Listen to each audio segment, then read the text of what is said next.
Эта неделя для нашего региона праздничная, посвященная столетию Республики Коми. Интинские учреждения культуры ежедневно радуют горожан различными мероприятиями и программами. Основная часть из них проходит на улице, в центре города. Несколько лет назад у Центра национальных культур появилась обустроенная и освещенная уличная площадка. Она стала центром притяжения ребятни. Здесь гуляют девчонки и мальчишки. Сотрудники культурного учреждения часто проводят уличные игровые мероприятия. В течение праздничной недели здесь развернулась творческая площадка.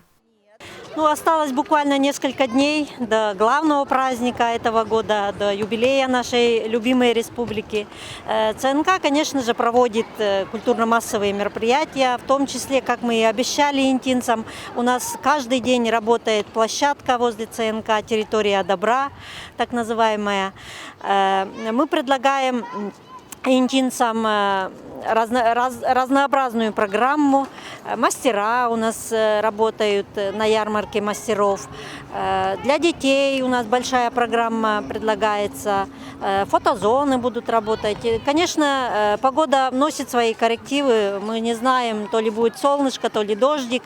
Поэтому мы работаем на своей площадке с 14 до 16 ежедневно, включая 22 августа. Сам праздник Дня Республики. Детвора, услышав музыку, сразу же сбежалась к Центру национальных культур. Здесь их уже ждали культработники. Ребята поиграли в национальные игры, приняли участие в акции «Комик и вкут» «Шкатулка коми-слов». Кань, кошка, Катша, кача, Ошка, Совушка, сорока, сов, соль, Куд, да, эшка-мышка. Как Как ты думаешь, что это такое? Кань, Нет, подождите, девочки. Нет, длинное слово эшка-мышка, да? Оно бывает после дождя, красивое. Роса. Нет, на все небо, разноцветное. это Можно я скажу? Нет, я знаю. подожди, Можно. это радуга. Хотелось. Ну, бывает. Мальчишки и девчонки с удовольствием провели время на площадке центра. Дети часто приходят сюда во время прогулок, ведь здесь всегда весело и интересно. Девочки, ну расскажите, вот вы сегодня пришли, чем здесь занимались? Было интересно вам, весело? Ну да, нам было интересно и весело. А что делали, расскажите? Играли, да. И всякие там нам конкурсы задавали, да? Да. Эти конкурсы были для этого праздника Республики Коми. Прямо на площади Ленина расположился библиоостров. Здесь сотрудники Центральной библиотечной системы города предлагают массу развлечений. Взять бесплатно книжку, разгадать кроссворд, принять участие в викторине, сделать на память фото с оленем, созданным руками интинских мастеров.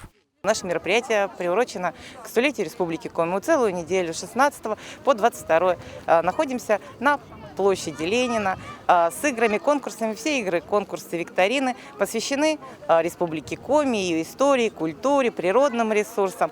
Ребята узнают что-то новое, не только ребята, но и взрослые. Внимание всех прохожих привлекал медведь. Ростовая кукла – звезда праздника. К нему сбегаются дети, подходят взрослые. Костюм появился у библиотеки не так давно, но его стараются задействовать на всех мероприятиях. Библиоостров работает ежедневно с 13 часов при хорошей погоде. Здесь ждут всех горожан от мала до велика. Но напоминаем, что сейчас действуют противоэпидемические ограничения, поэтому культработники призывают избегать массового скопления людей. Наше мероприятие проходит на улице с соблюдением всех санитарных норм. Все сотрудники у нас в масках, у нас есть средства для обработки рук, антисептики. И мы стараемся избегать массовости, то есть мы немножко разрознены. Все учреждения культуры разрозненно находятся на территории площади Ленина. Хотите узнать, какую северную ягоду называют царской или где расположена самая высокая точка Урала? Тогда вам нужно успеть посетить площадку Центральной библиотеки. Там вы найдете ответы на эти и другие вопросы. Приходите, скучать не придется.